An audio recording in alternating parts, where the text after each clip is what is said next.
and welcome to the live workshop. Today we have the Getting Started in Autodesk Maya, which is going to be a really fun topic, and I'm super excited for it because I've used Maya for a lot of years and there's always something new to learn. So I'm excited to see what new things we can learn here together. So first off, I'm Bo Pratt from Animation Mentor, the online animation school, and we have actually a couple of topics for you today. So the first one, as I mentioned, is the main topic, getting started in Autodesk Maya. And that's going to be with Denis Dvoryankin. I hope I pronounced that right. I got it right the first time in practice and probably not the second time. But we're going to be going with that. And then after that, for the next part, we're going to have a talk with Animation Mentor Student Success Team, Tim and Mars, who are going to answer any questions you might have about the school or any of that good stuff. So without further ado, let me jump in and give it over to Denis. So Denis, feel free to take it away. All right. Hi, everybody. Nice to see everyone. Bo, you did a great job pronouncing my name, so don't worry about it. Yeah, it's all good. Yeah. So glad to be with everybody here and see you guys all. Yeah, my name is Denis Dvoryankin. I've been an animator for about 10 years. And actually, I went to Animation Mentor a while back, and this was kind of the start of my animation career, kind of getting into it. I've been mostly animating for visual effects films. After the Animation Mentor, I jumped into MPC, Frame Store, and I had some time at Sony as well. And right now I'm working as a senior animator at Image Engine. I've been doing some character animation, kind of getting into those kind of things. Details is really fun. And the software that I've been using has been Autodesk Maya. And it's pretty much is the industry standard. There's a couple of other softwares available there for everybody to try out. We've got Blender, Unity, Unreal Engine, anything like this, but a lot of those things still have everything in common with Maya. And I always recommend people to try out Maya first because that's what most of the professional studios use. And I've been working in Maya since the beginning. And once you get a hang of Maya, you start going through all those things, you pretty much can use a lot of those other softwares there. So this is a great ground to dip your toes in there and get used to that. I've actually, at Sony, I've used Unreal Engine just randomly. We had a quick project happening there, and I had no idea how to use Unreal. It was my first time, but because I had the basics of Maya in there, I was able to really have a good time and still kind of understand everything that's been going on there. So today we'll talk a little bit about Maya, some of the basics of it, how to navigate it, and of course we'll cover the animation portion of it, which is what we're here for, right? Just kind of start getting a little bit into the animation, how things move, how I like to lay out the interface of Maya. So without further ado, let's kind of just jump in and I'll share my screen with Maya so you can kind of see what it's all about there. All right, so this is it. This is Maya, right? And I remember my first time kind of jumping in here and seeing all these buttons. It's kind of like, could be a little bit overwhelming there. I wasn't sure what I was doing, right?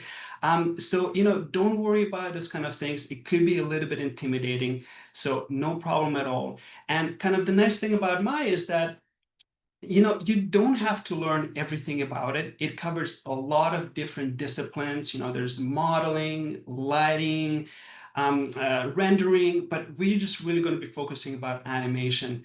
And throughout my process, I just kind of slowly learned everything about it and just kind of like what's important to you. Kind of nice thing about being an animator, you're kind of pretty much a student your entire life. As you meet people, you come across different challenges, you find new ways to do things in Maya and kind of get around it. So when you start off Maya, this is pretty much what you get is this layout here. It could be a little bit different based on kind of the settings, so that happens. But overall, you've got your a viewport over here, which is this window here, and it's pretty much a window into the world, into the scene here, the 3D world, right? Um, you have a grid here that's set up, and it pretty much shows you the origin of your scene file, right? This is, we call it just like a 0, 0, the center of the world in your scene. And then you have a couple of other windows set up around it. You have the outliner on the left side over here.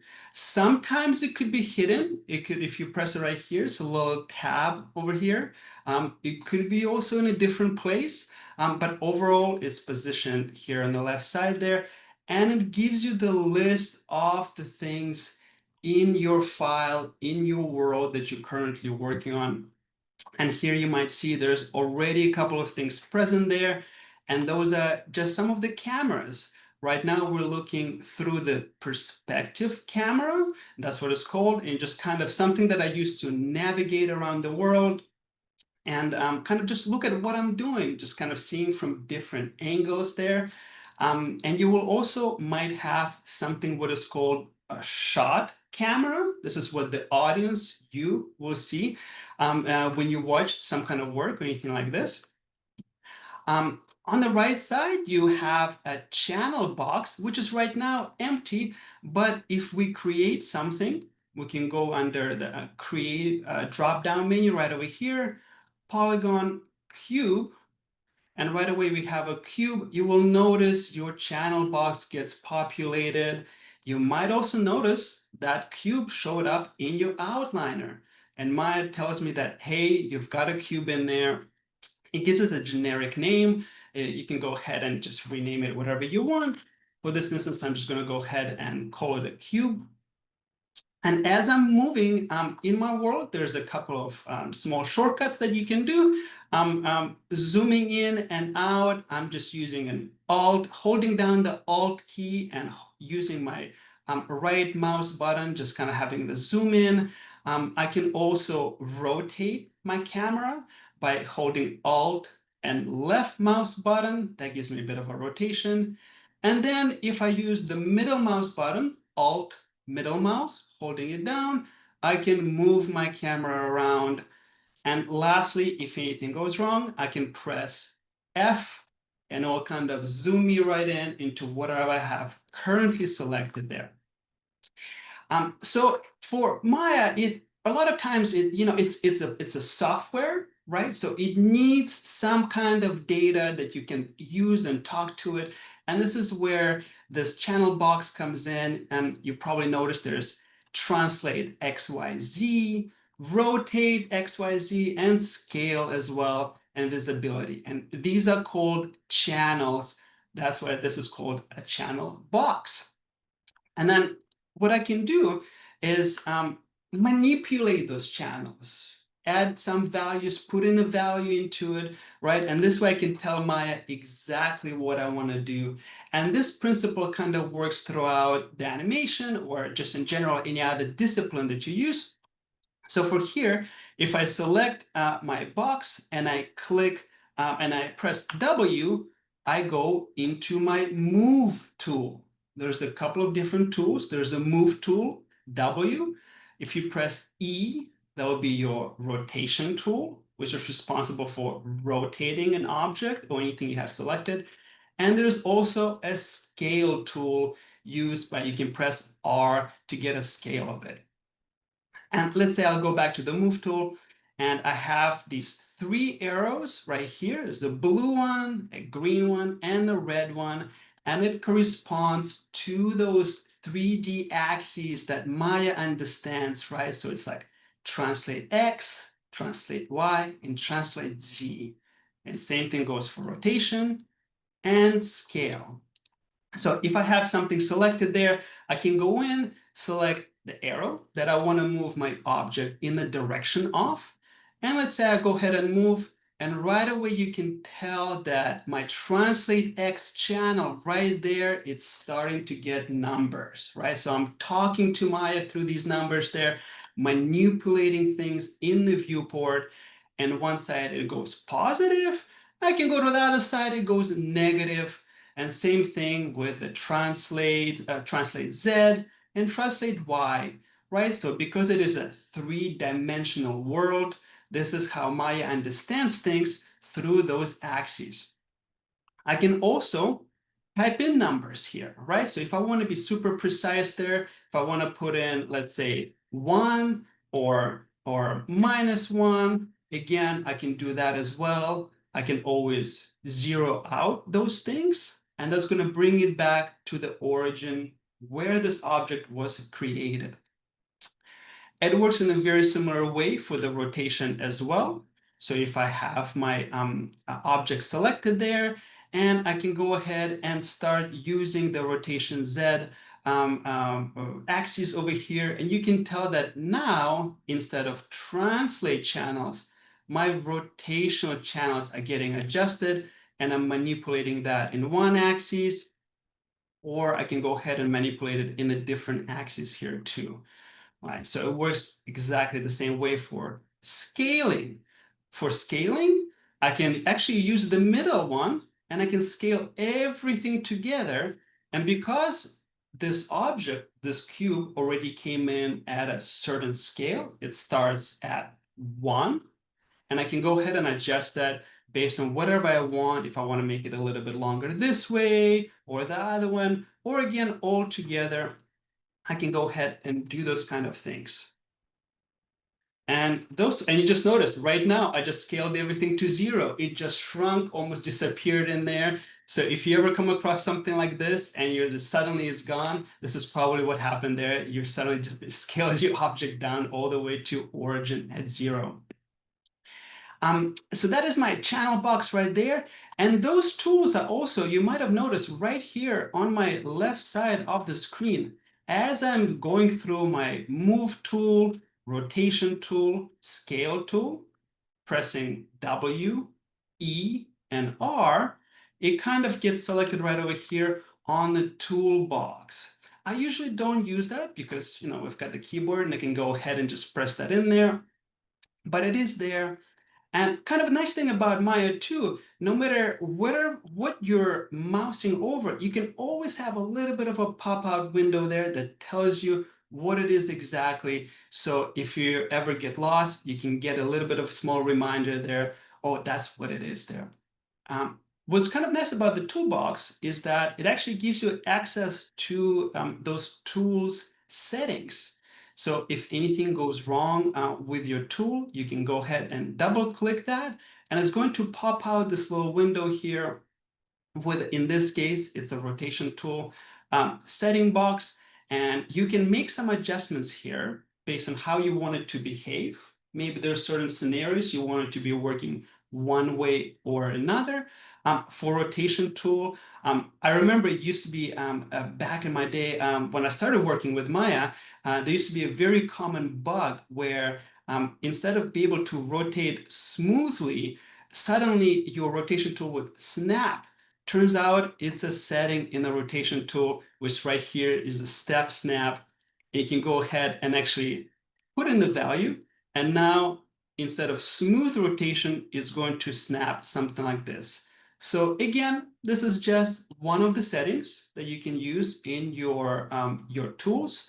And the nice thing is, no matter what happens, you can always have a button to reset it. Right here, resets it off, and now I'm back to normal how it was before. So your movement tool and your scale tool also has the same settings there. So if you ever kind of interested in it, and it's something I always recommend, is just kind of start playing around with it. I always enjoyed, if I have a little bit of free time, just kind of go dive into Maya, explore that a little bit here. What does this window do? What does this setting do?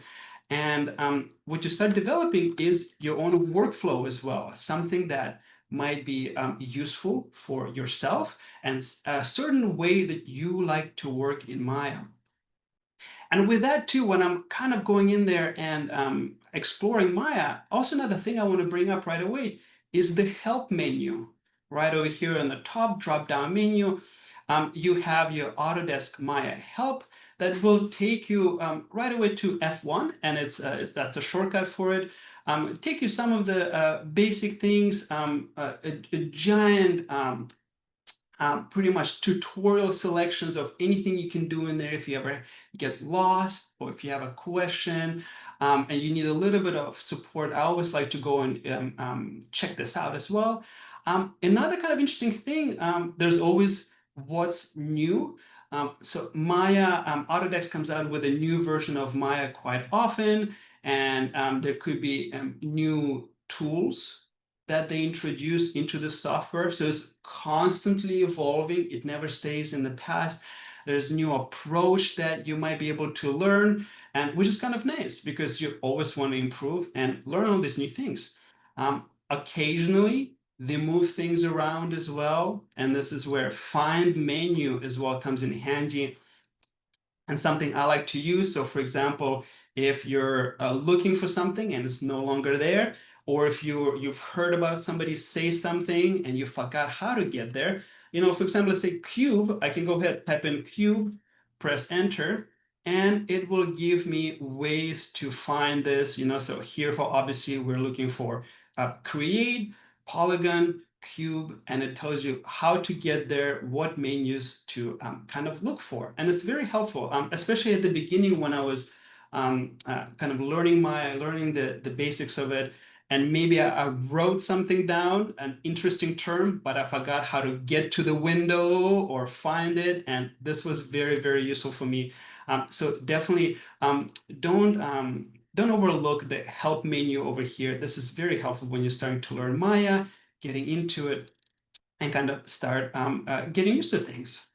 With that said, I just want to say that let's say for the cube one, another thing that's worth mentioning, if you start creating things, right? Let's say we're going to create a sphere over here, right? Don't forget everything gets created at a certain scale. So it is important to kind of, if suddenly you don't see it, right? Check it out. Maybe it is actually hidden inside of it. I like to go ahead and what I just did right now, I selected my wireframe mode. In this case, the shortcut is number 4. And all these couple of these small little buttons right here, they have different kind of versions of how you can see things, right? So if you have a wireframe mode, it's just kind of like a see-through mode there. You don't see texture at all there. You also have default material, which is just kind of, there's no textures, but it's just going to apply gray material to everything in your scene there. You also have what's it called? Wireframe on shaded there. So this is useful if you really want to see how the geometry is moving on the character or something like this. This is something I use for animating faces. I really want to see how they deforms the face, how this geometry looks like throughout the motion. Because if you don't see it, sometimes it just looks great. And it's kind of hard to see how this behaves there. And there's also an option to have a little bit of the texture. If you ever have a texture applied there, and this is something you don't really need to know for animation. But as I've kind of been working through a lot of the movies, I always had to have a little bit of different set of skills there. So sometimes I will have to create a light or create a texture. In this scenario, I can go ahead and select something on the screen there. I can right click and it brings out this little menu over here. And I can, for example, assign a new material. And then it gives me some material things that I can assign. In this area, I can go to Lambert. It's one of the types of materials. And it goes into this other box right here on the right side that is also known as Attribute Editor as another way to kind of dive into more settings for anything that you have selected. So in this scenario, I have my sphere selected, and it will tell me a little bit more about it. Whether it has a couple of more tabs that you can kind of go through. Again, it almost has the same layout as the channel box right here. You can see the numbers, anything that's happening through it. Tell me a little bit more about the shape itself. And at the end, you will see it actually has a material assigned to it as well. And I can go ahead and apply some color to it if I want to. I can change it to blue, let's say something like this. And there it is. I have a blue color. And this is kind of a little bit more on the modeling side. But as an animator, I always like to have also know how to do these kind of things as well, in case I would ever get asked to do that. Um, Other thing that you can do over here on this button is turn on the lights. Right now, we don't have any lights. So if I go ahead and turn it on, it's just going to be black because there's no light available there. I can go ahead and go under the Create menu and actually apply, let's say, a directional light. There's different types of lights I can do that, and it helped me with some of the presentation of my animation, for example, right? If I want to create, just a directional light, like let's say there's a sun shining from this way, and I can manipulate this light. It now comes from different directions. I can rotate it, and it will have effect on my sphere. And if I want to turn it off, I can always go ahead and turn it off as well here. A lot of those things, as I'm seeing on the viewport, are actually present under the show menu right over here. And I can go in and kind of uncheck if I do not want something to be visible on screen. So whether it be a light, for example, which I just created, if I don't want to see it, if I don't want to select it, I can go ahead and uncheck it. And now you'll see everything is selected except the light itself. So if you ever start playing around in Maya and you've created something and it's not showing up, let's say you've created a ball itself, go under the show menu and check it out. It is a polygon, which is what I've done. Maybe the polygon is not visible. So this is another thing that's great. And you can always go in and go show all, and everything will come back up again, or show none, and everything will get hidden again. All the check marks are going to be gone. So it's another thing to always be mindful when you're kind of playing around in Maya that you kind of know about this drop-down menu. It's very important because sometimes I'm looking for something and I can't find it. Turns out it's actually hidden from the viewport, and I didn't really know about it. Um, so as I'm kind of going through this, let's say I don't have the slide there.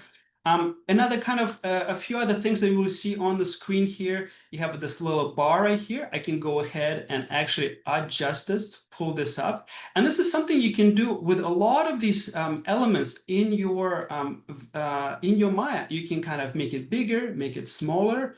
Maybe you have a second monitor. You can click and drag this tab out and actually put it on a second monitor. And when you're dragging it around, you will notice it comes blue. There's a blue mark right there. And you can dock these windows in different layouts. So if you prefer all your windows to be only on the right side, you can do that. I like to split it up a little bit. I actually have a second monitor usually when I work, so I split up my workspace a little bit more. And at the bottom over here is coming back to it, I actually have my timeline. And so this is quite important in your animation. So as you're going in there, you will notice this pretty much will tell you the frame numbers, and you have this bar going through your space there, and it kind of tells you as you're animating what frame number you're on, and 1 second has 24 frames, 24 images, right? So I can go ahead and kind of be really specific and tell Maya what I wanted to do at what frame, at what time there. And this is visible right here. I can click and drag that around. So I will see the animation playing a little bit differently. And there is for playing, there's this play button right here, which you can use. And there's a stop button, right? So it'll play and stop your animation there. You can also use a shortcut, Alt V. It will do exactly the same thing. And if you right click on the play button, again, it brings up, which is kind of cool thing about Maya, a lot of these things have these secondary menus. If you right click, this is why it's important to explore as you're kind of getting through it. You will see that there's also a playback speed, for example. You can adjust how fast it's playing back, whether you want it to be real time or if you want Maya to play every single frame, depending on what you're trying to achieve or check out. This is useful. And underneath this timeline over here, we have what is called a range bar. And this is pretty much something I can set right now. It's set, it goes from 1 to 200. And this is pretty much sets the range of my file as I'm playing through it. You can absolutely adjust that if you want something a little bit longer. If 200 frames is not enough for you, you can go ahead and make it 300, right? Right away, you notice that now I can click on this little square icon, click and drag and expand my timeline. All right, and this way I have more room to play around. So if I have a very long animation, I can do that. I can also shrink that, reduce that a little bit more if I move to the left over here, just again, based on exactly what I'm looking for here. Down below over here, there is a bar that says Mel right next to it. So if you are ever into scripting, this is a great, this is the window where you can put in some commands, anything like this. You don't have to know scripting to work in Maya, but Mel is one of the languages that Maya understands. And there are a few very simple commands that you can do and use while animating or doing anything in Maya. Again, it's something that I personally don't use, but let's say if I want something to be done, sometimes I'll go to Google, just search it up, and somebody who knows Mel will already have a solution. It's like, hey, you know what? If you want to do this action, takes a lot of steps. Turns out there's a simple command. You can just copy and paste, and this is where I would put in into this little window right here. And lastly, on the right side of that window is a small window that kind of tells me what is going on. So if I go ahead and let's say I create, and right now I'm actually pressed a space bar, just another way to access some of the menus. This is a great thing about Maya. There's more than one thing that more than one way you can do things in Maya based on how you work. So I'm going to go to create, which is exactly the same as right here at the top. You can see that. Create, polygon, cube, and right away it tells me at the bottom here, result p cube polycube 1. It just kind of tells you what is currently you're doing, what you've done, things like that. So it kind of is something to keep in mind as you're working in Maya and you're wondering, it's like, oh, what did I just do right now? Probably will tell you that at the bottom right here, at the bottom of the screen. All those menus, you can hide them. You can make them visible again. If you ever do not need that, that's also an option. Some people, what we have here on the top here too is a bunch of different shelves with a bunch of little icons. A lot of them have different disciplines, animation, modeling, rendering, effects. I never use those kind of things. Maybe sometimes I would use animation, but these are shelves that have quick access tools, and you can actually create your own shelf. So once you start getting into it, you can create little buttons to simplify your workflow and make it a little bit easier for yourself.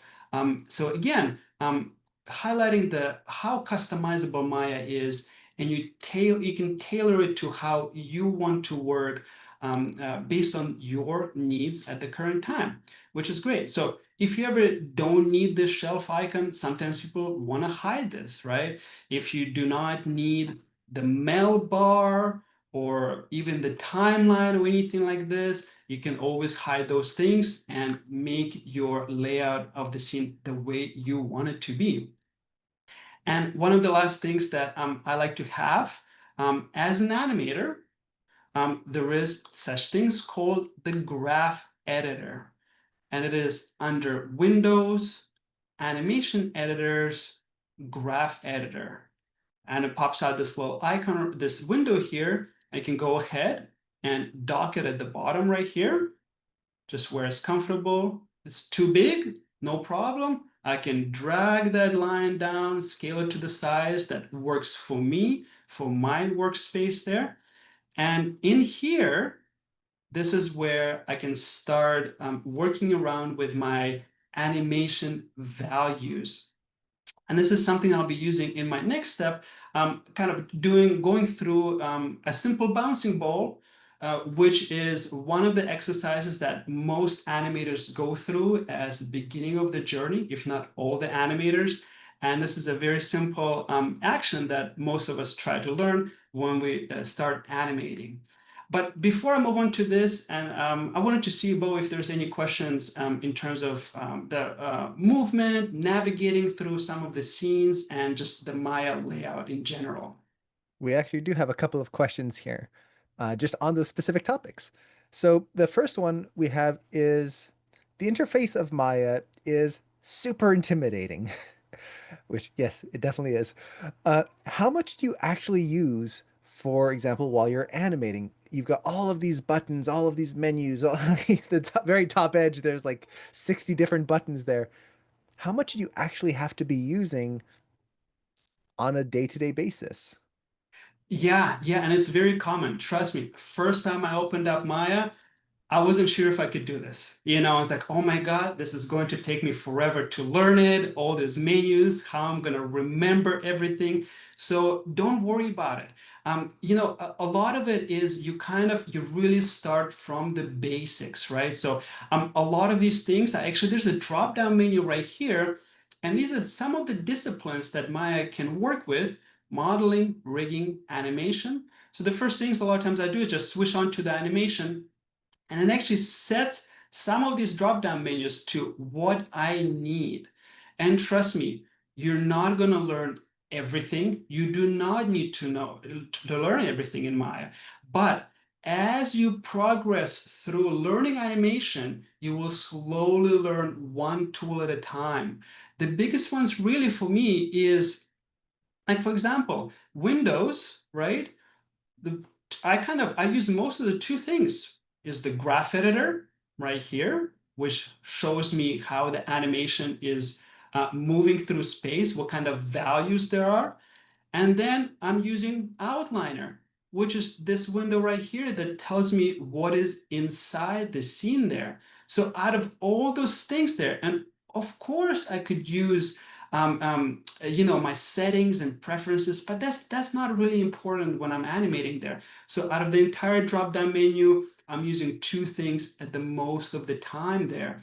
So, and as again, playback menu, I almost never go there. There's a lot of the things available there. I press play button, I'm happy with it. I press stop button.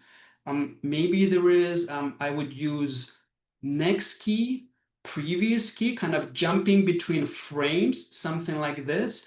And as I'm learning, let's say now I'm getting into more complex animation, I'm trying to polish my animation.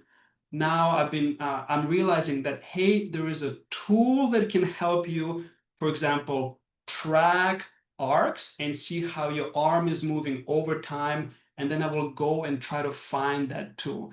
But a lot of those things I actually do not use, and definitely do not be discouraged by seeing all these drop down menus, all those buttons.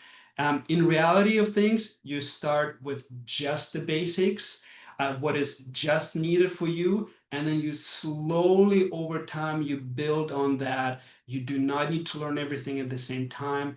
And I think one of the great things about Animation Mentor is that it actually has a class, I believe, that takes you through the beginning there. So you're not going to be alone. You're not just going to be left alone with all these menus, all these buttons, and then it's like, figure it out yourself. No, it's going to be slowly, one step at a time, that you will be learning these things as you move forward. Yeah.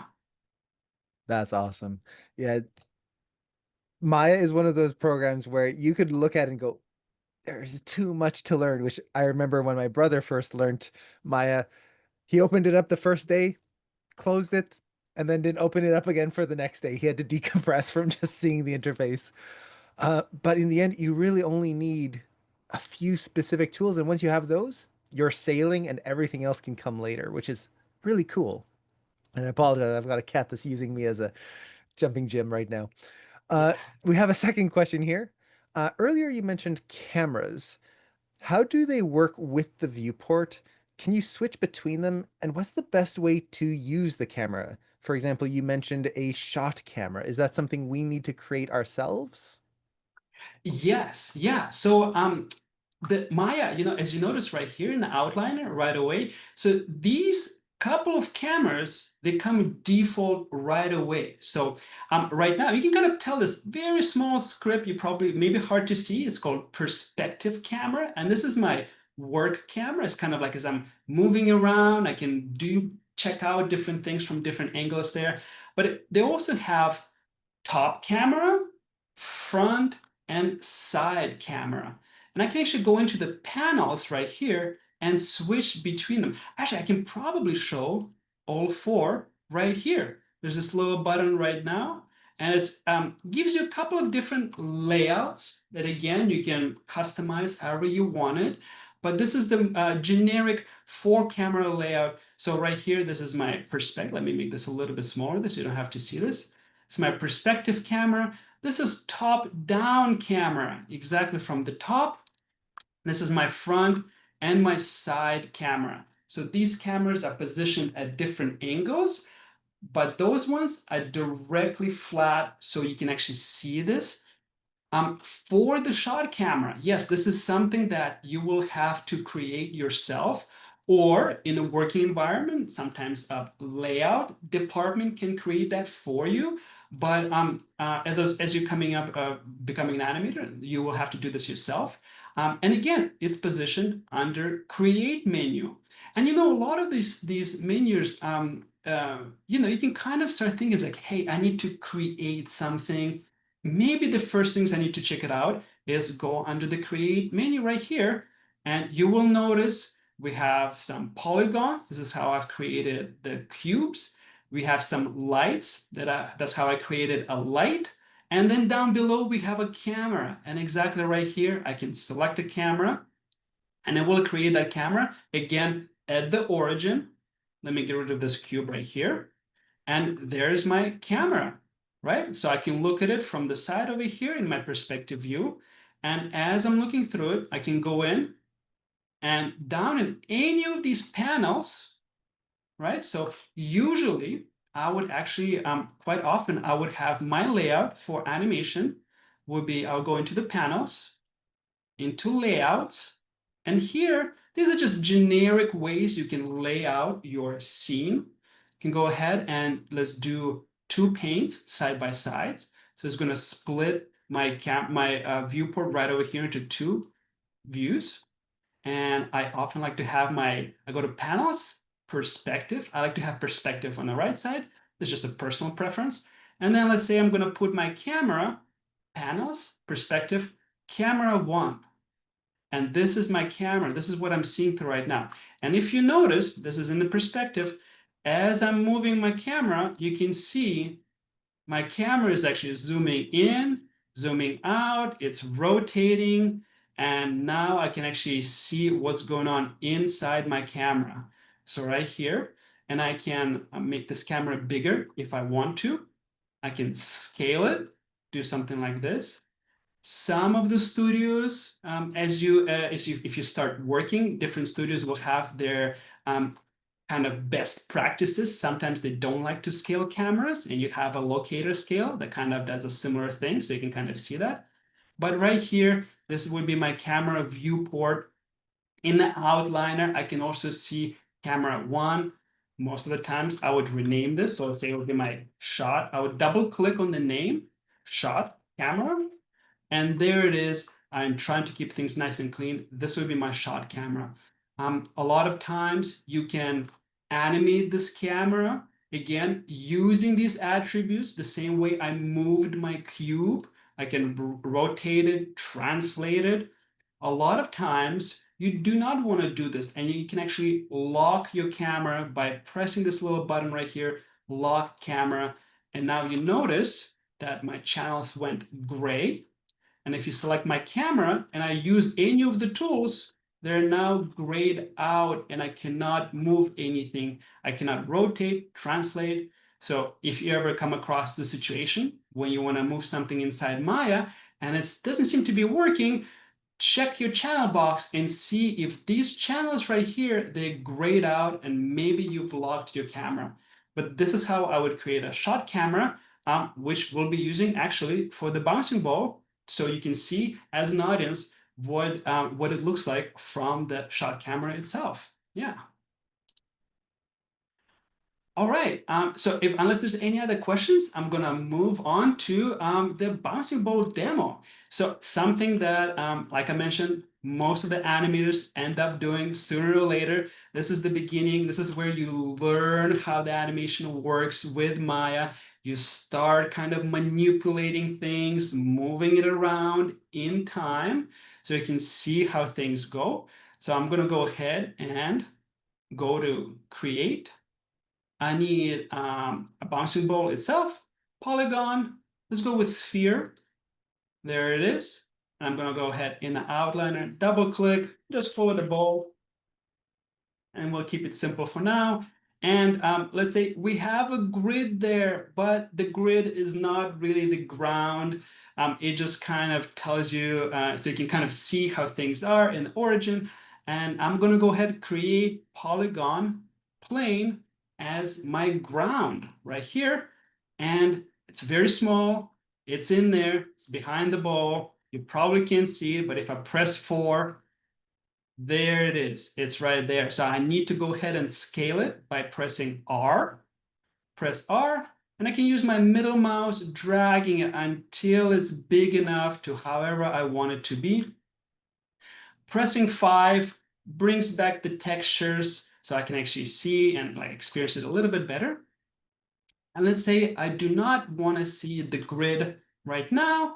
I can simply hide it by going into the show menu, grid, and get rid of it. So now I just have a ball, I have a ground plane, and I can start animating here. Now, I feel like this camera is just a little bit too tight, so I'm going to unlock it. I'm going to once again click this and just zoom out just a little bit right here and just start kind of moving my ball around. And one of the things that a lot of people also get very excited, when you start kind of playing around with Maya, animating. But it is very also important to, as an animator, to really have a clear idea of what you want to do. So a lot of the animation, before we even get into Maya, so it's important to recognize that Maya is just a tool, just like a pencil is, or a paper with a pen. So when you're getting into, when you start animating, you have to plan out your actions, right? So we never jump in, we have a cool character and we start moving it around and it's like, oh, I'm gonna do a jump, I'm gonna run. A lot of time before we even start animating in Maya, we plan out our actions, plan our kind of journey through that, right? So in this scenario, I would go in, I would start exploring, oh, how many times I want the ball to bounce, what would be the speed. And the cool thing about animation is there's a lot of material available for you to study and learn. So it is important not to get too overly excited about just the software, but also pay attention to the category that you're trying to explore as well. In this case, it would be the animation. And there's a lot of books that's available, a lot of tutorials. So definitely make sure that you're not just jumping into it and starting to move things around, because there's nothing worse than realizing you have to redo your work later on, and you could have saved a lot of trouble by planning ahead a little bit more. So this is something I always like to try. So let's go ahead and let's say I want to do 4 or maybe 6 bounces, right? So let's say that.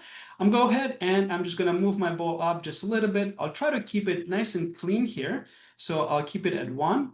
And you know what? I can actually create this little shadow icon. It's called the screen space occlusion. It gives a little bit of this nice shadow there, so you can actually see the contact just a little bit better there.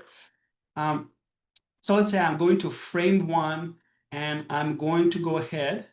And before I do that, I'm actually going to double check. Maya has this very cool feature. It's called auto key.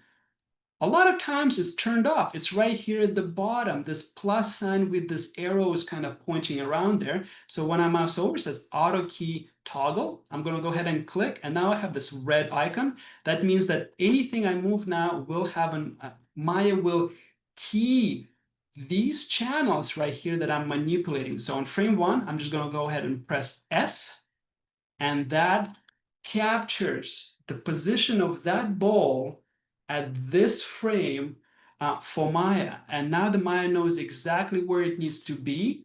What are the values at that specific frame? And let's say I want to go to frame 15, the ball comes up. I'm going to go ahead and just move my ball up. Let's say I'm going to move it to, sometimes I'd like to keep it even number, so I'll go like 7, and there it is, 7. And you notice in my graph editor, something happened. It put a key, and right away, here's my key with the value of 7, which is different than my key with the value of 1 right here. So right away, this change has been captured in the graph editor, and I can see that right away. And this is something I recommend. I almost always animate with the graph editor open just so I can see visually what's going on in my scene, in my animation. If something happens, it will most likely get registered in the graph editor, and it is very important to not forget about this window because you can catch something before it gets out of control. So I have my frame 1 and it goes up to frame 15. And let's say it goes back down to frame 30. And I can just go into channel box, step in 1 again, and it brings the key down right now. So now I have motion up, motion down, and there is the beginning of a bouncy ball. Now I can go ahead and continue putting in these keyframes. There's also another way. I can click, drag, select this animation, and I can actually copy and paste it by pressing Control C, Control V, and there it is. Now I have the same animation happening twice.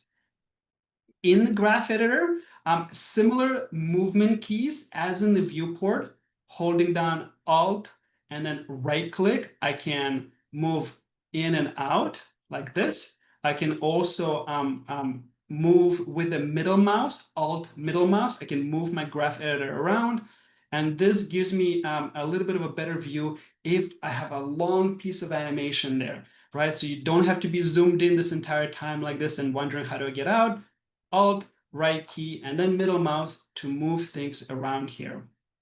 You obviously cannot pivot in a graph editor or rotate the camera because it's a flat editor there. This is not a camera itself. So I'm going to go ahead and start kind of going through this, and I'm going to copy this a couple of more times. Again, I'm going to select. Now, there's many different ways you can kind of do this, right? You can go in and hit S key on every single frame, which is actually is a good practice. So this way, as you're animating, you're capturing everything in your channels.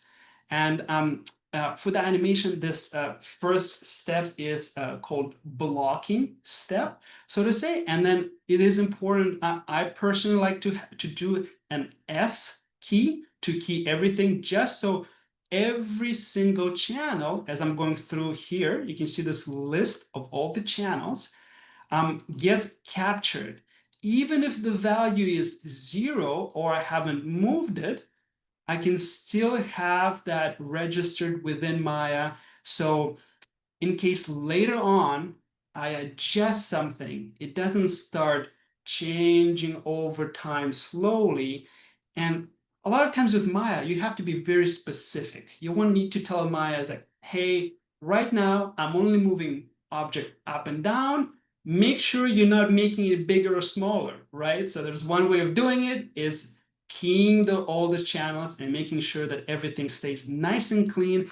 You as an animator, as the user, control what's happening with Maya. You're not letting Maya take over or start guessing around there. So I'm going to go ahead. Let's say I'm going to make a couple of more bounces. I'm going to click, drag, select everything, copy, and paste. Again, you can manually do it in the viewport by moving things. That's totally fine. It's just another way of animating it. That's also okay. But in this scenario, I'm just going to do a quick copy paste here. And you notice I come to the end and I can't move any longer, right? So again, I have a couple of options. I can go in and maybe adjust my slider here to give myself more or less time. You can tell by the grayed out area in the graph editor how it moves. I can also grab this little thing right here, the arrow changes, and I can adjust that as well. That also will adjust things. And again, nice thing about Maya, more than one way to achieve the same result there. And you slowly kind of learn about these tips and tricks as you work through it and as you learn Maya. So now let's say I go ahead. You know what? I'm going to do a couple of more bounces. Let's do two more bounces here. And I'm going to go in and Control C, Control V. Let's say I don't need this last one. I'm going to select, press the delete key. So there you go. I have 5 bounces there right now. And this ball is moving up and down. And there is there's something about it. It doesn't really feel like it's necessarily bouncing. It's just moving right now. And this is represented by, you can tell as the motion comes in here, this graph, it kind of slows down. It's called the ease in and ease outs, which is actually part of one of the principles of animation. And there's 12 of them, and those principles kind of help you out as an animator to dissect and look at the motion and see what you can do to make it a little bit more appealing, a little bit more interesting. Again, it's one of the things you learn as an animator as you come up. And in this scenario, I want to have a little bit of a harder hit as the ball reaches the ground and it bounces off with a little bit more energy. So if I select my curve, you notice I suddenly have these little things, that these handles right here, and these are called tangents. And tangents help me manipulate the curve aside from actually just going in and keying this curve. So if I want to go ahead, and what I can do, I can go in, let me go ahead and just isolate the translate Y right here. So it's nice and clean. So it's just one axis. I just go ahead and select that axis, that curve. I can go in, click and drag at the bottom. All these keys where the ball comes into contact with the ground, I can actually make it linear, which is there's different types of tangents. These are right now flat. You can go in and click linear, and you notice right away they're becoming sharper, right? So if I look at my animation in the viewport now, you can tell that there's a little bit more energy. The ball hits the ground with a little bit more energy there. It's now linear. So the one thing about these, and what if I want to be even sharper, right? I can go ahead and start manipulating, but what you'll notice is that these tangents are connected together, right? So there's one way you can also, what you should do is actually start breaking those tangents apart. And there's this little button right here that you can go ahead and click this, break tangent. And now you'll notice that you can actually manipulate these tangents independent of one another. And now you're only adjusting this one part of the curve on the bouncing ball here. So I'm going to go in and start breaking up some of these tangents, adjusting them. I'm actually going to do, and you notice also, you can probably see, maybe not so much, that the broken tangents have a dotted line. The tangents that are together are solid line. Again, Maya always tries to give you some kind of visual element to describe what's going on in the editor or anything that you look at. So I'm going to go ahead and just select all these bottom keys, and I'm going to break the tangent, and I'm going to start sharpening up this transition here on each bounce. Right? Try to get a little bit more of a sharper curve here. So what I'm telling Maya right now is that I want this value, this translate Y value. I want it to change faster at the beginning and then kind of slow down the change as it reaches the top and as the ball starts to lose energy and come down. And this way, if I play it, you'll see that there's now a change in the timing of the ball. The ball now moves at a bit of a different time. There's also change in spacing. There's another way to look at it. As you can see, the ball will cover different amount of space throughout this action there. Right now, for example, the ball moves exactly the same up and exactly the same down. So what if I wanted to actually start coming down in value and start moving down a little bit more, kind of lose energy? I can select these curves here and bring them down little by little. I might have to readjust my tangents later because you notice as I'm moving down, my tangents are kind of hitting it here. The curve starts getting a little bit wonky. That's no problem. I can go in and just quickly readjust my tangents, make sure they're nice and clean, because we don't want to have this. We're not looking for this up and down motion on the top of the bouncing ball. We want it to be nice and clean, good arc.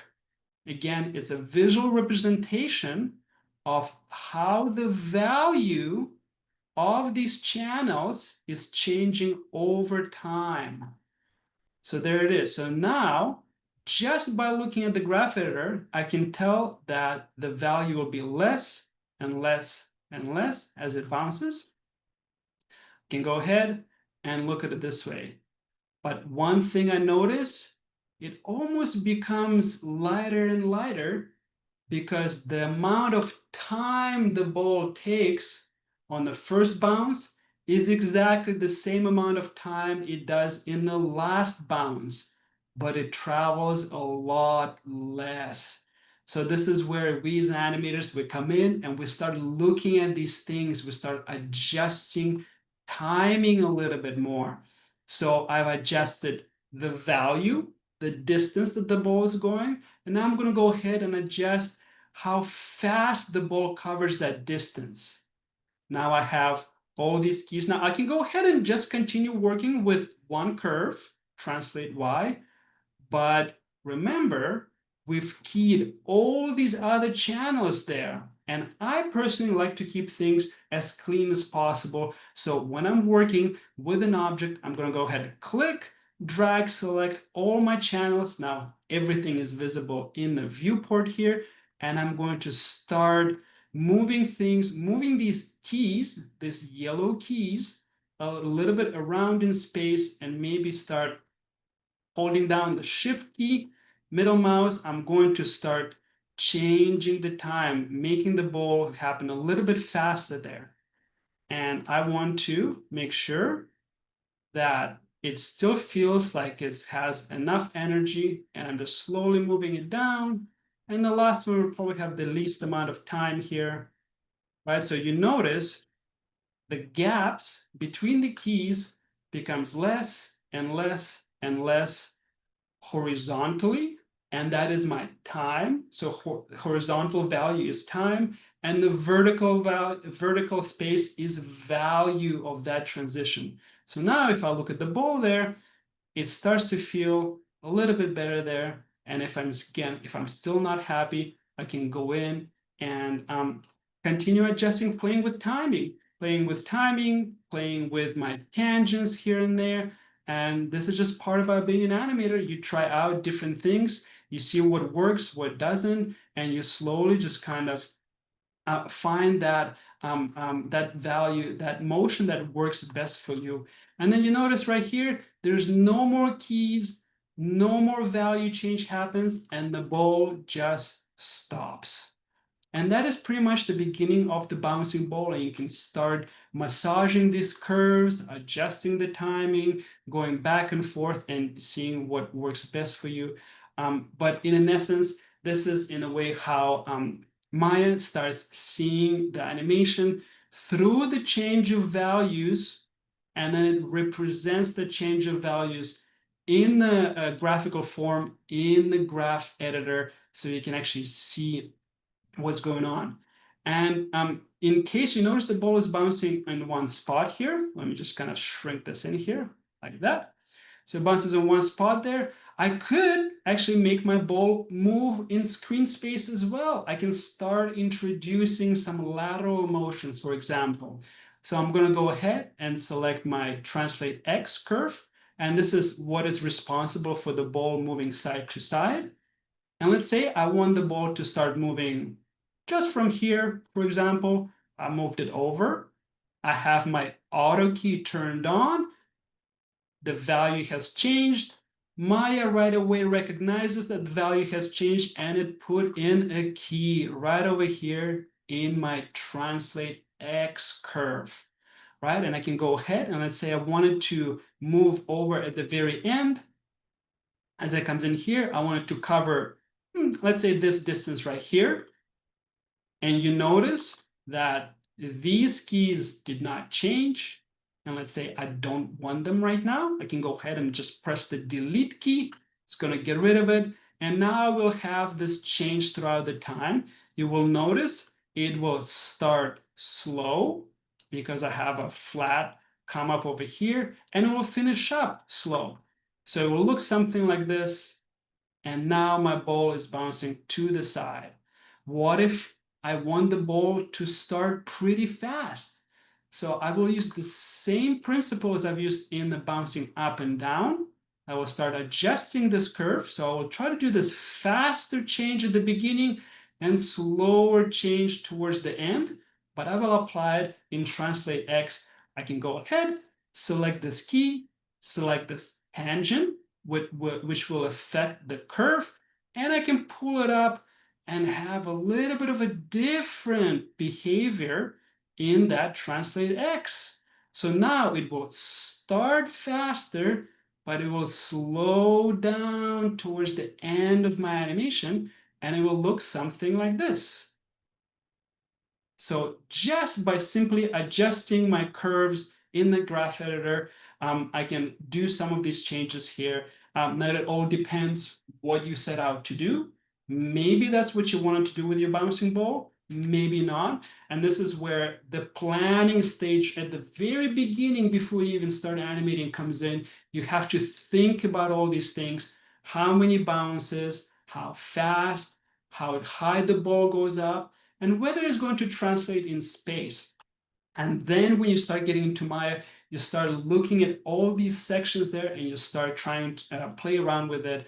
But in essence, this is how Maya and you can relate time and value change over time there, so you can see how it changes in your graph editor and you can play around and adjust that. And of course, I can continue going with this bouncing ball. There's still a lot of work to do, but this is just the basics of it and just kind of how I would approach it. And there's more than one way to animate, right? This isn't just one way to do the bouncing ball, which is the great thing. And as you start learning these things, as an animator, you can start finding certain workflows, certain approach that works for you. And Maya will have more than one option for you to have the same result. So which is kind of like a nice thing there. And yeah, that would be the bouncing ball demo that a lot of people can go ahead and try. This will be the beginning of learning the animation, beginning of learning the motion and how you can interact with Maya through these values and change over time. Yeah, so well, I don't know if there's any questions about the bouncing ball, graph editor, anything like that. We don't have too much more time for questions, but there is one general question that we do have in here, which I think is worth going over.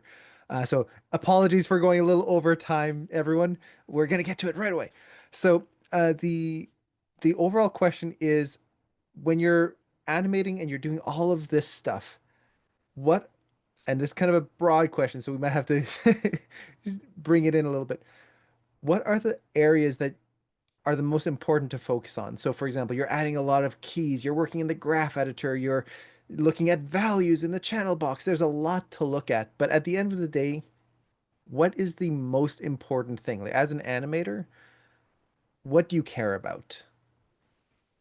Yeah, I mean, I guess at the end, just how the motion looks over time, right? So just kind of really seeing the relationship between the speed and the change of that over the time.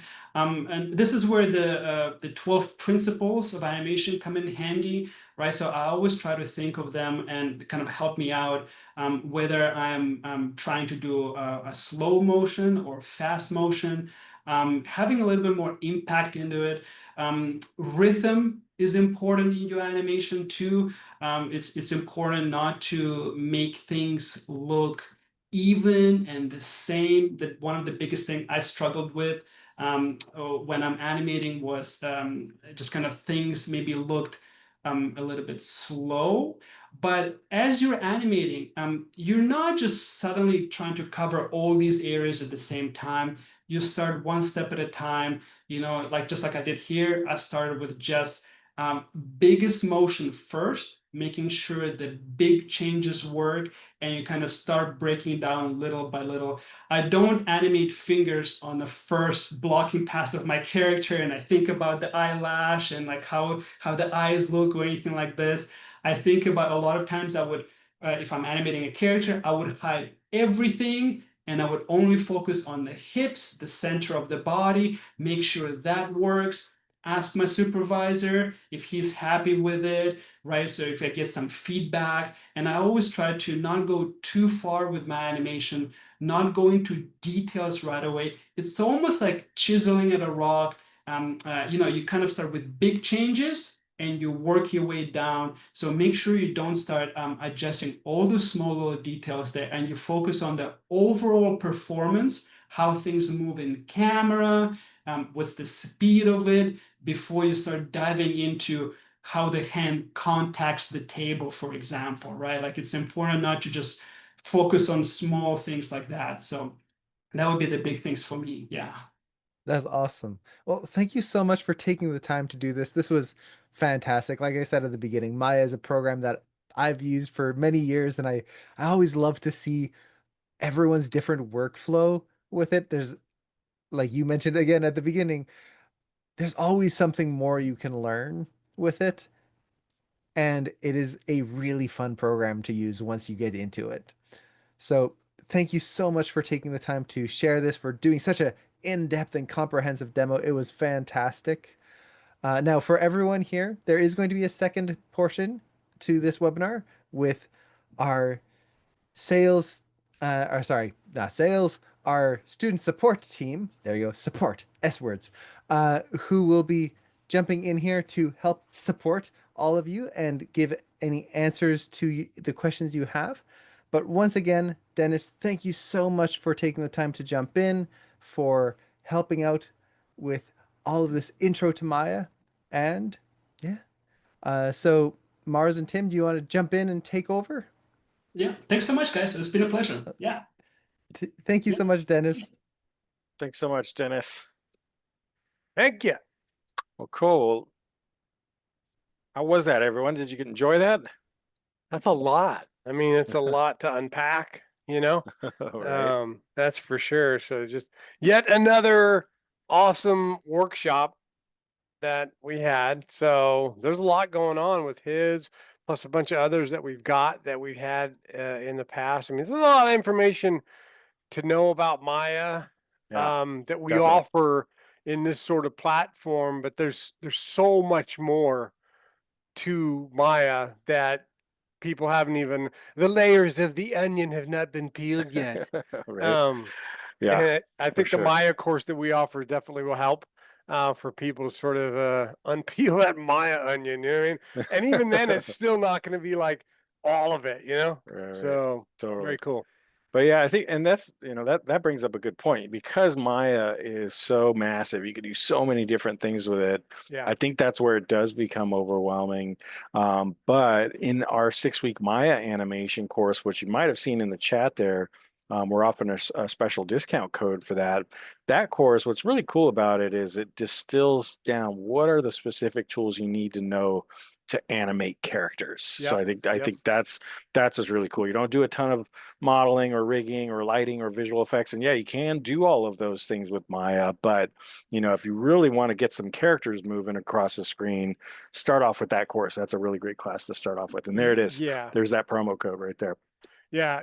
And it does, it stair steps you into the animation basics course afterwards. So, people jumping into animation basics, if you've never taken Maya or, or worked in Maya, it's hard because it's dropping Yeah. you into a foreign environment. You're like, I've told students in the past, I'm like, hey, they're like, well, why do I need Maya? I said, imagine if you have been transported to Mars, yet you don't speak Martian. I do. I do. Right. You do. Right. But what happens if somebody doesn't and they drop Yeah. there? I'm like, it's like, I don't know. I've never spoke Martian before. Yeah, And so now for sure. we're going to teach you how to speak Martian. Going into the Maya course there. So let's see. There were some questions that came in. There's a couple computer questions. I don't mind Yeah. grabbing a couple of these. I'm looking at gaming if I'm taking classes, how to look at a gaming laptop. The prices are expensive nowadays, question mark. Yeah. So that's good. Actually, when I talk to students about computers, usually I tell students that if it's good enough for gaming, it's probably good enough for animation.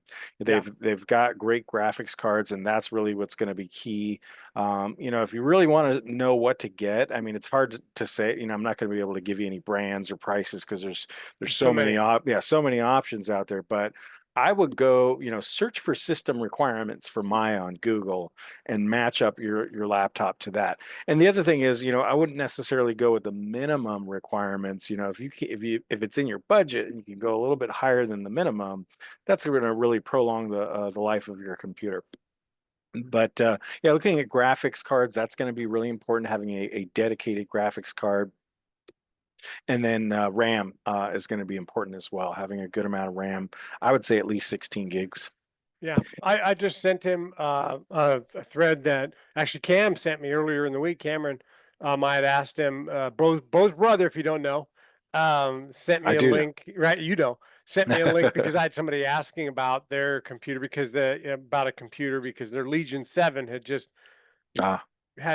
fallen apart, and so he's looking into a different machine. So he's looking into that, and there's a lot. I mean, you turned me on to the Dell refurbished site. Oh yeah. Yeah. I scored, and I was just looking on that site for a computer for this particular student as well. There's some really sweet machines on there. Yeah, We have Dell. no affiliation with them, Yeah, by the way, right. but I don't know. I look for deals, man. Oh yeah, And Dell, so and that's what it is. Dell Deals has some great yeah, computers. Donna was asking about that as well, so that's a good site to check out. There's another one yeah, called antonline.com yeah. that's got some good deals. Woot.com Woo. occasionally has some good deals as well. And you know what I tell students, you don't have to go into this blind. When you're working with us as student success coaches, students send me links all the time. They're like, "Hey Mars, what do you think about this computer? Is Yeah, this going to be good? Is that going to be good?" So I'll be your personal computer shopper too. yeah. If you enroll in a class, that's what we do. And if I don't know, I reach out to our tech ninjas like Cameron and go, "Hey, man, Oh what do you yeah. got?" He said Yeah. that link that I just threw in there. He sent me two others that went with it as well, which was really cool. I sent that directly to him. But yeah, I'm gonna answer one for Ethan. So Ethan is on there as well. What's the difference? No, he's at. Oh, that one's being answered right there.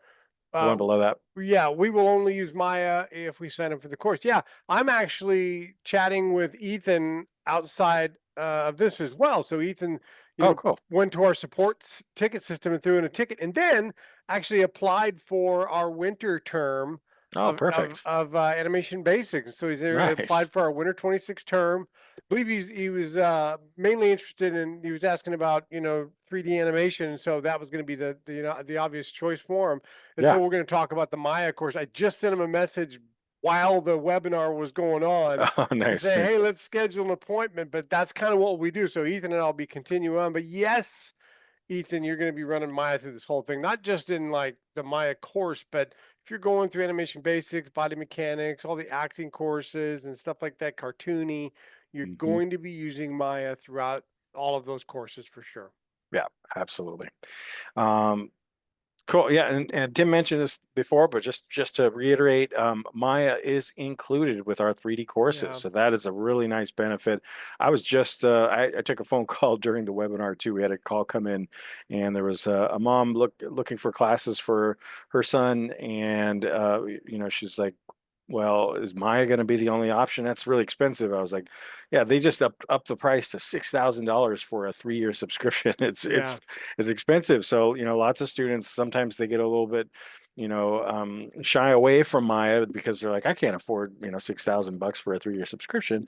But we're an authorized Autodesk learning partner. That means our students get access to Maya 100% free. So that is part of your tuition here, which is great. Yeah.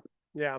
That's a good call. And chances are when you are done with school and you're working in a studio, guess what? They're gonna have Maya, They're going to provide it. or like Yeah. if you're at Pixar, they get Presto or whatever. You know what I Right, mean? right. It depends on where you're at, and that's the goal, right? You want to work in the Yep. industry. So what else we got going on? Yeah. Go ahead. Real quick for people that are in this thread that maybe already know how to use Maya, that are trying to figure out or navigate what the heck to do now. Our fall term's like right around the corner. It starts the week of September 29th.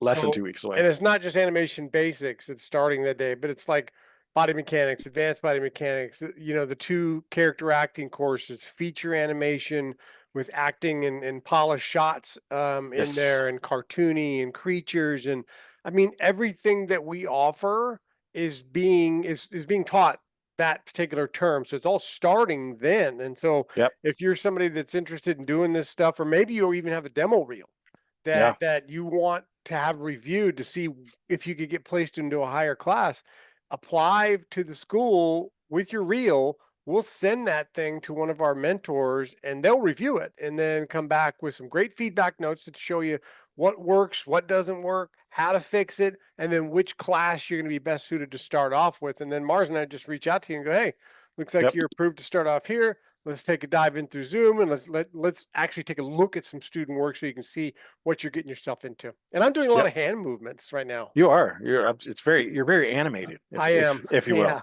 Yeah. David has got a question here. What will a good animation portfolio look like? Would I need a lot of rendered, polished projects, or mostly showing raw animations? That's a great question. Yeah. So, for a 3D character animation demo reel, not necessarily a portfolio, but a demo reel, you're just going to have good animation shots. They don't need to have all of the, beautifully rendered shots. That's not what the hiring studios are really looking for. They're going to look for good, solid understanding of the 12 principles, body mechanics, good acting, and above all of that, it doesn't matter how much polish and even acting and body mechanics. Those principles need to be super strong. So what Dennis was just showing us with that ball bounce, with timing and spacing and weight, that stuff, if you don't have those fundamentals down, it's going to show in your work. If you just kind of bypass that, or just do a little bit of the principles, or learn like 6 out of the 12 of them, like Tim says sometimes. Yeah. Yeah. You don't learn all 12 and really know how to do that, Yeah. then, it doesn't matter how much polish you put on your shots if you don't have those fundamentals down. So Yeah. you don't need to have the most beautifully rendered shots. You can have great animation, that really shines through, and it could be a play blast, but if it's really solid and it shows the 12 principles really, really well, shows good body mechanics and acting skills, that's really what the hiring studios are looking for. Yeah, I think, and by and large, most of the studios realize, when you submit a reel, they're like, yeah, it's probably not going to be all lit and rendered and all that stuff anyway, Yeah, because that's somebody else that's going to be doing that in the real world, in the studio world. Exactly. It's going to be somebody else doing that. So Right. spend less time doing all that stuff and more time actually putting together good solid shots. Start your reel with the best shot you got, is what I've heard from a lot of the people. Start it with the good stuff, and go all the way through. Don't bore them too much, right? What was another one that Sean had said? When you have your opening credits of your reel, don't make the opening credits so darn long that you question whether or not you've clicked the play button or not. Because I've seen them where you get ready to watch it and you're like, you click it and you're like, did I click that thing? And you're like, oh yeah, wow, these are long. Wow, it's still 47 seconds and it hasn't started yet. Yeah. So keep that thing short, right? You know what I mean? Get to the goods, man. Yeah. That's yeah. I've done that too. I was like, dude, did I click? I did. Okay. Yeah, and actually, if you go over to our website, and if you sign up for the next free workshop that's happening, if you scroll down further on that page, it'll actually show some of the past workshops that we've had, including one we had with Ari Santos, which was building a standout demo reel. So that was a really good one. Yeah. Yeah. Hey, Sod, AI is one of those things. He's asking about AI a couple times in there. It's important, right? It's not going anywhere, right? But it's not taking over, right? AI does not tell stories. It can tell a story that's already been told, but it can't create a new one. Studios like DreamWorks do not use AI for their stuff. There's a lot of studios that don't. So they use it for things that are sort of those mundane jobs, right? That possibly need a lot of repetition to them. So don't worry about AI in that in this world for creating this kind of stuff. We can all see the AI stuff that people put on Instagram and Facebook and all this stuff. That is not 3D character animation that we notice from like going to the movies and watching on streaming platforms and stuff like that. Use it for what it's worth, but don't try to avoid it. Leverage it for good, right? Not evil, right? It's not going to go Right. anywhere. It's not really impacting the industry in a way that you might think it is. So we're not having, any like, oh my God, everything's going to be, yeah. At first, when AI came out, we all kind of looked at it like, oh, what the heck's going on? But then the more you looked at it and the more you kind of found out what's going on, and also the more that you talk to people that are in upper level positions at studios, they're like, it's okay. We're using AI to like do these things that nobody wanted to do in the first place, but it's not doing any story work. It's not doing any of that stuff. So pump your Cool. brakes a little bit on that one. Don't worry. That's helpful. Thanks, Tim. Donna's got a good question here. Is there any prep work you would recommend before starting a course if learning this for the first time? Great, Good great one. question. Well, that Maya animation course, the one that we just have there in the chat there with the discount code Animate 300. That's the class to start off with. We talk to students all the time that start at Animation Mentor from the very beginning. They don't have any prior animation experience. So that's the class to start off with. Now, if you want to do some prep work before that class, there's a couple of great books out there. You probably, or you might have heard of them. Animator Survival Kit. Or is it Survival Kit or Survival Guide? I'm doubting Survivor Guide. myself. Yeah, and The Illusion of Life. Those are two really, really great books to get. I think every animator should have those in their library. Not required, but definitely recommended reading. And if you're not familiar with Maya, checking out workshops like this, doing some research online, just getting familiar with the basics of Maya, that's a great place to start. Yeah. But Yep, good call. but yeah, you don't need to have any prior experience. That course is designed for complete beginners. Yeah. One thing I want to talk about on this is that we always do this. We have been lately where we're like, okay, look, if you are in this thread and maybe you are, thinking, wow, I don't know, how can I do this thing? I'm not sure, right? Because of these things going on. Look, if you're having some situations that pop up that, kind of like roadblocks to you, whether it be like time management stuff, whether it be, skill level, whether it be finances, right? If you're having issues in any of those three areas and you're not sure how to go about like addressing them or going over them, you got to reach out. Reach out to Mars and I, because this is something that we do professionally. And I think we do pretty good at it in helping students sort of navigate their way through getting around these roadblocks. And we've helped a lot of them with the time management stuff. We've helped them with the skill level stuff, and we've definitely helped them with the financial side of things as well if they're having trouble. So if you Great think point. this is not something you can do for these reasons, you just extend a hand to us and we'll extend that back and try to help you as much as we can to get you going on something. So reach out That's to us. Yeah, that's really important. And there's our email address right there in the Yeah. chat. Admissions@animationmentor.com. That goes right to me and Tim. We check that all the time. Yeah. And like you said, I've talked to students before and they're like, oh, I can't do this. And I'm like, well, why not? And they're like, oh, I don't have the finances.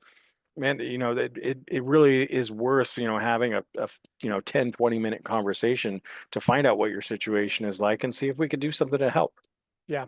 Yep.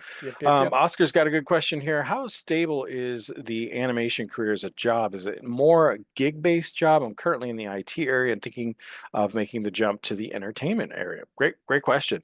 So it depends. I mean, I know lots of students that have gone on, half of our mentors are former students working in the industry. So it can be a very stable job. We know animators who've been working in the industry for 10 years, 15 years, 20 years in some cases. So So absolutely.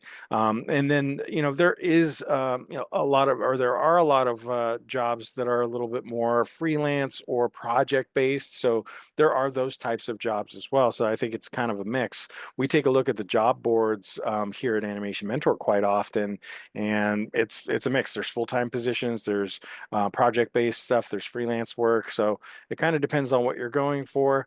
It may take a little bit of time to get a full-time position. Sometimes you might start off on a project, but that's going to be good for your demo reel. You get a project on your demo reel, and that builds towards that next job. The next thing you know, you have a full-time position. So it can be very great job. Can be very stable. It just kind of depends on what kind of studio you're at. Are you at a smaller studio that's just doing certain projects, or you're at a larger studio that has a consistent amount of work that's happening. So Yeah, good one. Good one. And to Mary's question about remote gigs in the industry, yeah, part of that job board that Mars was talking about was, including that. And so we also look to find out, okay, well, which ones are, studio based where they got to go to the studio to work, which ones are sort of the hybrid positions where it's a little bit of both, with the remote and actual studio work. And then there's those that are just full on remote gigs, right? And there are plenty of them that are there. You just kind of have to source them and figure out which ones work for you. And also, if you are somebody that's not, interested in working remote gigs, and you want to have that experience working at an actual studio and pulling into the parking lot every day or whatever, that is, be prepared to move around a little bit. Ari Santos, who is an unbelievable animator with just a massive list of films that he has worked on, one of our mentors here at the school, he had a cool webinar with us where he talked about, hey, for the first couple of years, he anytime he'd get to a studio to work, he'd keep his suitcase under the bed because he was excited for the next, yeah. The next project, the next assignment. And if it meant him going to Canada, cool, I'm there. If it meant him going to New Zealand, cool, I'm there. Right. And that's how we built up this, massive list of films in IMDb and making studios want him, right? Yeah. Is having all of this cool stuff. So, be open to moving around and stuff. I would. Yeah, that's a great point. It was cool to hear him say that too. Just that, hey, you've got to be open. You've got to be willing to move around for different projects and stuff like that. You can't just expect to graduate and have 100% success right at the your dream There's no studio. studios around my house that Right. are hiring. You're like, well, where do you live? Arkansas. Oh shoot, there's not a lot of studios. They say, they do say if you want to build cars, you got to move to Detroit, right? Yeah, right. David's got a good question here. I just fried my PC. I'm sorry to hear that. So I've having to go back to pen and paper. That's great. What are some activities I can do to keep my skills sharp until my other PC arrives? I think a good thing to focus on is some posings, Yeah, I was gonna say that. exercises. Let's take a handful of emotions: anger, excitement, despair, whatever it might be, and start sketching out some of those poses. Because that's going to translate really well into 3D character animation and what to kind of focus on. And once your PC arrives, choose some of those best poses that you drew and put those together on using one of our free rigs. Or if you have a rig already, that'd be really great to focus on. So that would be my advice. Good call. Yeah, doing the posing thing is so important. All of our students that are in animation basics, they kind of do a little bit of both, where they're doing those same things you're talking about, 5 poses with demonstrating balance or strength or whatever, and then they manipulate our digital puppets, our rigs, into those same poses, and it's really really cool to see because animation is pose to pose to pose to pose to pose kind of stuff, right? It's really what it is. I suppose you're I right. suppose so. Yeah. And by the way, if you haven't been to our site, go to animationmentor.com. There's so much good stuff there. There's these webinars that you can sign up for, workshops that we're calling them. There are free rigs. So if you have if you want to get your hands on Maya, you definitely want to sign up for this class. And then boom, look at Serge Right just there. doing it in the background here. So perfect. Yeah, those are the free rigs there. There's Squirrels and Stewart. Those are awesome, great rigs to start off with, and start playing around with Maya. So check that out. Hey, Tristan Michaels, to everyone. How often do you do discounts on classes? Well, we do them quite often, actually. The Maya course is one of the favorite courses here that a lot of our students take. And so we like to help students out with that one. It's a good way to Yeah. sort of feel things out and not only learn the software, but also make sure that character animation is what they really want to do in their heart of hearts, right? And Right. that Maya course is going to help them, to determine that week 3 assignment that we always talk about, the squirrel hop with the squash and the stretch, going over the clip. That thing really, really helps a lot. And so the discounts for us, we do it. And also if it's depending on where you are in your financial, situation, Mars and I also help out students that, that are in positions that are not so favorable, right? And Yeah. so if there's something like that going on, with students that are here in this thread, like we said before, reach out to us, because it may not Yeah. be on the website when you look at it, but if you reach out to us personally, because we are humans, we are not AI. If you reach out to us and we have a conversation and you tell us your story, Mars is glitching a little bit.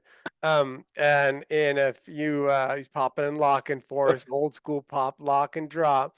Oh, look at that guy, huh? If you are having some things like that, you blew me away with that, man. It was so awesome. I thought you were gonna bring out a piece of cardboard and start spinning around on it. I was gonna Hold go, on. "Oh, I'll be right shoot, back. wait a minute. Let me go get my turntables and But scratch a little for you."